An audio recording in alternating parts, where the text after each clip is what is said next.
ambruk terekam CCTV warga Sabtu siang. Atap yang ambruk berada di bagian depan rumah di Kampung Kembang Kuning Gang 5, Surabaya, Jawa Timur. Sebuah sepeda motor yang terparkir di depan rumah rusak tertimpa atap. Ambruknya atap juga menarik kabel listrik hingga bergelantungan di depan rumah. Beruntung saat kejadian tidak ada warga yang melintas, namun seorang ibu hamil penghuni rumah terjebak selama 30 menit akibat kabel menjulur menghalangi pintu. Korban akhirnya berhasil dievakuasi dari rumah tetangga dengan bantuan petugas BPBD dan damkar. Pertama seperti ini mas, petir, meledak. Nah tapi kan langsung pas jatuh kan geter. Tak lihat ternyata ini jatuh kan. Ini tadi sudah untuk korban yang shock kebetulan tidak terluka, sudah ditangani langsung oleh tim medis. Sekarang dibawa ke Puskesmas Jagir.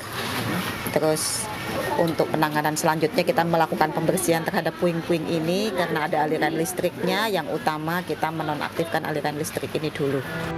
Untuk sementara penghuni rumah diminta tidak menempati rumahnya karena beresiko hingga dilakukan renovasi dan perbaikan. BPBD Kota Surabaya juga membersihkan puing bangunan dan kabel listrik agar tidak mengganggu aktivitas warga. Dari Surabaya, Jawa Timur, Rahmat Ilyasan, iNews melaporkan.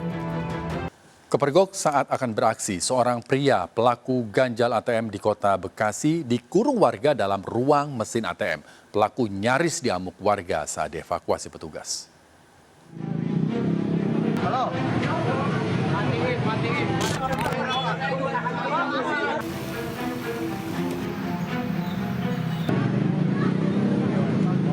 Seorang pria terduga pelaku ganjal ATM dikurung warga dalam ruang mesin ATM di perumahan Wisma Asri Bekasi Utara, Kota Bekasi setelah kepergok akan beraksi. Keberadaan pelaku sebelumnya dicurigai warga. Pemeriksaan CCTV ruang ATM pelaku didapati tengah mengganjal ATM menggunakan berbagai alat seperti obeng serta lem. Evakuasi pelaku pun berlangsung dramatis. Warga di sekitar lokasi yang emosi masih berupaya menghakimi pelaku. Dia sebelumnya nggak ngeh sama sekali kalau mau dikunciin karena dia lagi bekerja kan. Terus habis itu nggak lama pas udah bunyi tek baru dia nengok. Situ dia panik, sempat dorong-dorongan pintu. Kalau kayak gitu mah cepet, cuman emang nggak sempat kebuka. Jadi cuma diganjel doang sama dia. Ini aksinya udah beberapa kali di sini? Udah, ini ke-5 kalinya. Cuman nggak pernah ada yang berhasil. Gagal semua. Dari tangan pelaku disita kartu ATM, stiker tips keamanan transaksi BRI asli yang dilepas pelaku, serta lem dan juga ujung gergaji. Pelaku berinisial P, 29 tahun, langsung dibawa ke Mapolres Metro Bekasi Kota untuk pemeriksaan. Dari Bekasi, Jawa Barat, Rahmat Hidayat, iNews melaporkan. Banjir berarus deras menerjang 2 kecamatan di Probolinggo hingga memutus jalur selatan dan merendam ratusan rumah. Di Mojokerto, banjir akibat tanggul jebol juga merendam ratusan rumah. Sejumlah warga dievakuasi petugas. Sementara banjir di Madiun hingga Minggu pagi belum juga surut.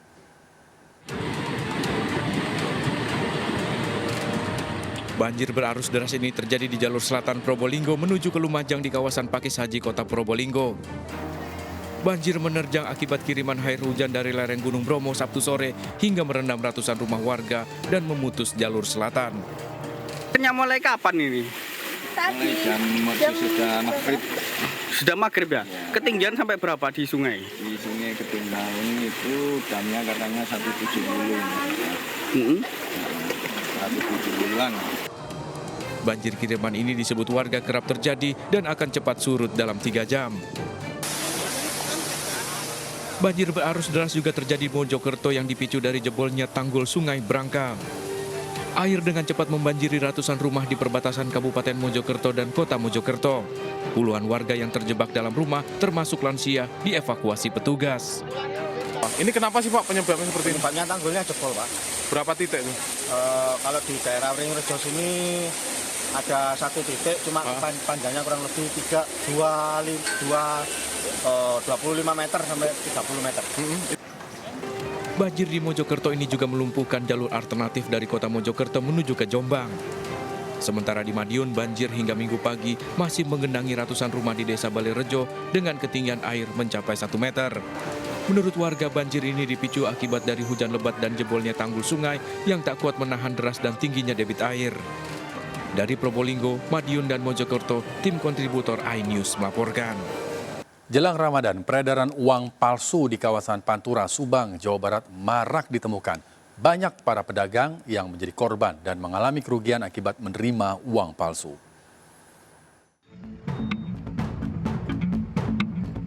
Sejumlah pedagang di kawasan Pantura, Subang, Jawa Barat dalam beberapa hari terakhir menjadi korban peredaran uang palsu.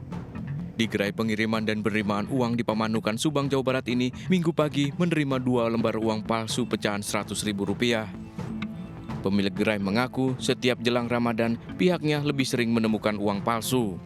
Misalkan transfernya banyak, suka ada yang nyelip satu, tapi kita kembalikan lagi sama orangnya gitu. Ini karena memang mau masuki puasa apa gimana? Mungkin bisa jadi, sering sih kalau bulan puasa. Hal serupa juga dialami pedagang ayam, bahkan para pekerja mengaku terpaksa menombok untuk menutup kerugian. Hanya sih banyak yang uang-uang palsu. Kalau mau memasuki Ramadan, sering dapat? Sering sih enggak, tapi adalah salah satu gitu. Melapor nggak ke polisi? Enggak, kita nombok. Nombok, merugi berarti ya? Iya. Hingga saat ini para pedagang belum berani melaporkan kejadian ini ke polisi karena pelaku hingga saat ini belum diketahui. Warga pun diminta untuk waspada peredaran uang palsu. Dari Subang, Jawa Barat, Yudi Herawan, iNews melaporkan. Mendekati bulan Ramadan, pasar Tanah Abang kembali ramai diserbu warga. Selain berbelanja kebutuhan bulan Ramadan, warga juga berbelanja untuk dijual kembali. Kepadatan pembeli terlihat sejak pintu masuk pasar Tanah Abang Blok A. Pembeli datang dari berbagai wilayah berbelanja kebutuhan untuk ibadah di bulan Ramadan. Harga yang murah dan model terkini menjadi daya tarik pembeli kembali menyerbu pasar Tanah Abang. Terlebih sejumlah pembeli mengaku berbelanja baju muslim untuk dijual kembali di momen menjelang Lebaran.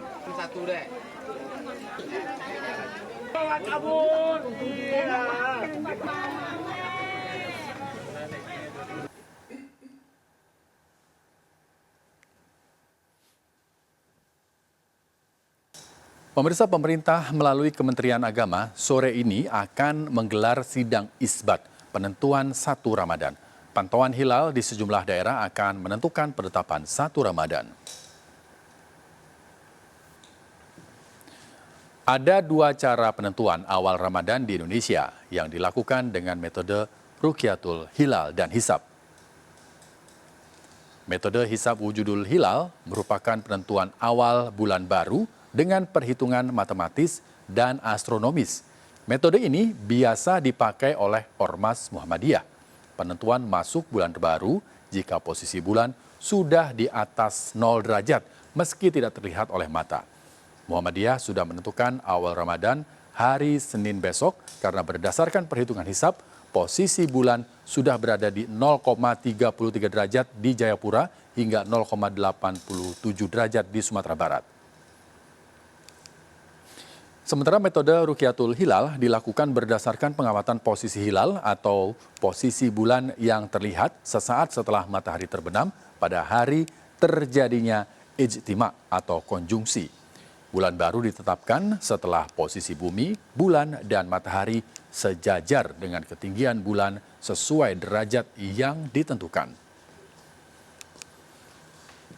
Sejak 2022, Kementerian Agama mengadopsi kriteria baru yang disepakati bersama antara Menteri Agama Brunei Darussalam, Indonesia, Malaysia, dan Singapura, MAMBIMS, yakni 3 derajat untuk tinggi hilal mar'i dan 6,4 derajat untuk elongasi hilal hakiki.